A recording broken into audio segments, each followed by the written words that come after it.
For centuries, when we've talked about the Atlantic slave trade, there's been this huge empty space right at the heart of the story, the ocean. But today, we're going to see how modern data is finally filling that void and revealing the true horror of the Middle Passage in a way we've, well, never seen before.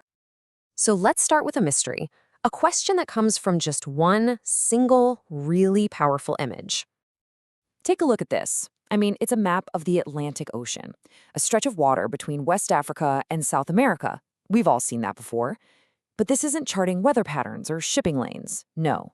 This is a map of suffering. It's a map of death.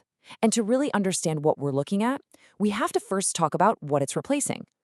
For literally centuries, the way we visualize the Middle Passage has been, dangerously incomplete. And in that emptiness, it tells a pretty profound lie. This is probably how you've seen it in textbooks, right? Just these big, clean arrows showing a flow of people from point A to point B. The journey itself, all those weeks and months at sea, it just becomes a line drawn over a totally empty ocean.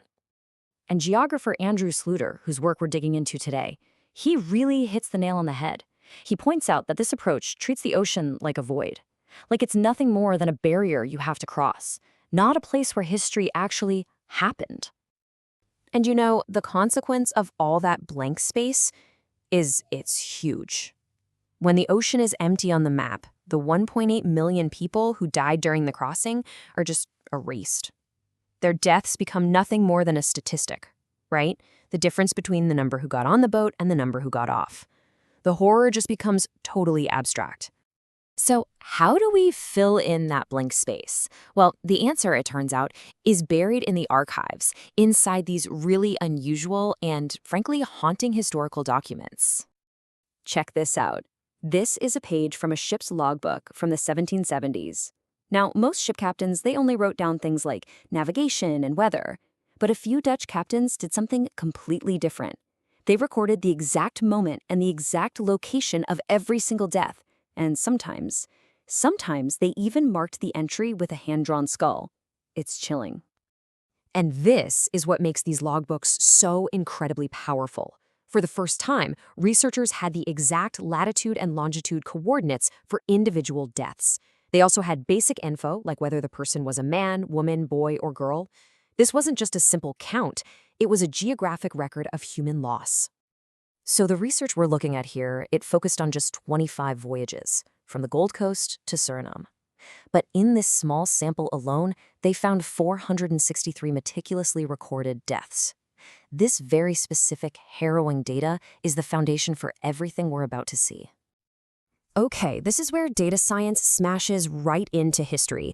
Let's watch how this raw, forgotten data was transformed layer by layer into a totally new and deeply disturbing picture of the Middle Passage. All right, so the first step seems simple, but its impact is just profound. Each one of those 463 deaths becomes a dot on the map, placed at the exact coordinates from the logbooks. Instantly, the ocean is no longer a blank space. It's a graveyard. And you can already see two clusters starting to form, one right after leaving Africa, and another one just before reaching the Americas. The next map adds another layer, a human layer. The dots suddenly become pie charts, and they break down the dead by men, women, boys, and girls. They're not just numbers anymore. They are people. Categorized by the slavers, for sure, but human all the same. And now, the patterns emerge with this chilling clarity. This density map confirms what historians have suspected for a long time. That first hot zone you see near Africa, that represents the people who died from diseases they caught in the dungeons on the coast.